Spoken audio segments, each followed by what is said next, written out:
the Universal House of Justice, Department of the Secretariat, the 1st of December, 2019, to all national spiritual assemblies.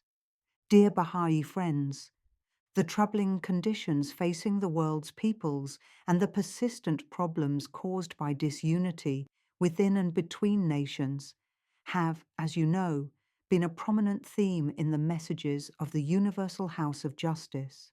Baha'is, of course, are ever mindful of the state of the world. The well-being of humanity and its peace and tranquility are the constant desire of all those who have taken to heart Baha'u'llah's exhortation to be anxiously concerned with the needs of the age ye live in. It is abundantly clear, moreover, that the longing of the believers to contribute to the betterment of the world and to participate constructively in the life of society is in no way contradicted by their non-involvement in politics.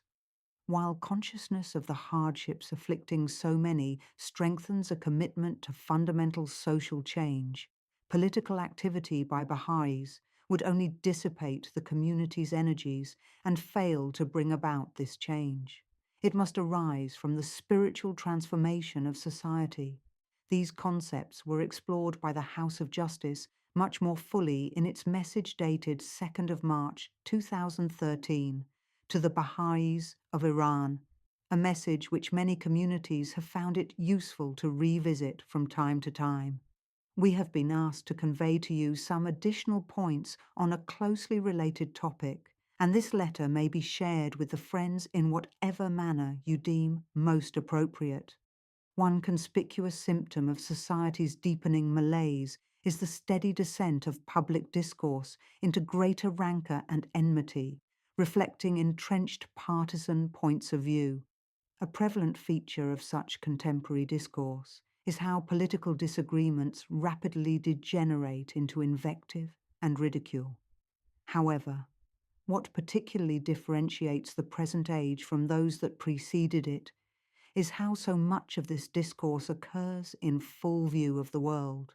Social media and related communication tools tend to give the greatest exposure to all that is controversial, and the very same tools allow individuals, in an instant, to disseminate more widely whatever catches their attention, and to register their support or opposition to various sentiments, whether explicitly or tacitly. The unparalleled ease with which a person can join in such public debate and the nature of the technology make momentary lapses of judgment and incautious actions more likely and their residue more enduring.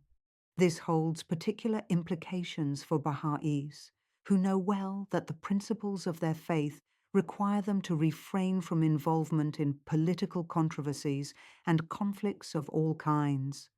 Speak thou no word of politics was the counsel of Abdul Baha to one believer, adding, except to speak well of them, make thou no mention of the earth's kings and the worldly governments thereof.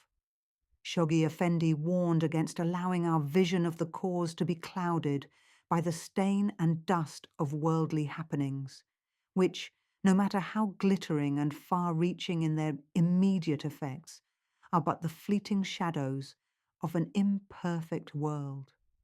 While the importance of keeping at a distance from all politically divisive issues is well known to the Friends, their engagement with pressing social issues, motivated by a commendable and sincere wish to be of service to those around them, can present them with difficult situations.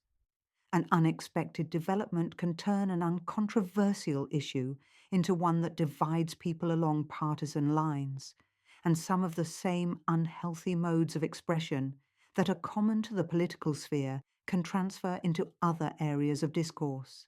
Especially in the uninhibited realm of social media, wrongs, both real and imagined, are quickly magnified, and a variety of feelings are easily stirred. Righteous indignation, perhaps, or a desire to promote one's point of view, or an eagerness to be seen as the source of new information. Much that is taken to be harmless, or even well-intentioned, is on closer examination, serving to deepen social divides, fuel differences between opposing groups, and perpetuate disagreements, driving away possibilities for consensus and the search for solutions. If one person's contribution seems provocative or objectionable, reacting to it may have the effect of unwittingly strengthening and increasing the exposure of the original sentiment and exacerbating matters. The followers of the Blessed Beauty must be conscious and conscientious users of any technology they decide to utilize and must apply insight and spiritual discipline. They should look to the lofty standards of the cause to guide them at all times in the way they express themselves. Baha'u'llah states, "Every word is endowed with a spirit. Therefore, the speaker or expounder should carefully deliver his words at the appropriate time and place, for the impression which each word maketh is clearly evident and perceptible. The great Being saith, one word may be likened unto fire, another unto light, and the influence which both exert is manifest in the world." It will be apparent that the precepts the friends observe in the course of their general interactions with those around them must also characterize, sometimes even more scrupulously, their communication carried out via social media. These precepts include the prohibition on backbiting, the counsel to see the world with their own eyes and not through the eyes of others, the need to uphold the oneness of humanity and avoid a mindset of us and them, and the principles of consultation and the necessary decorum associated with it. The friends will occasionally come across instances when their fellow believers have made comments or circulated the comments of others in ways that seem unwise or imprudent when judged against the standards set out in the Baha'i writings.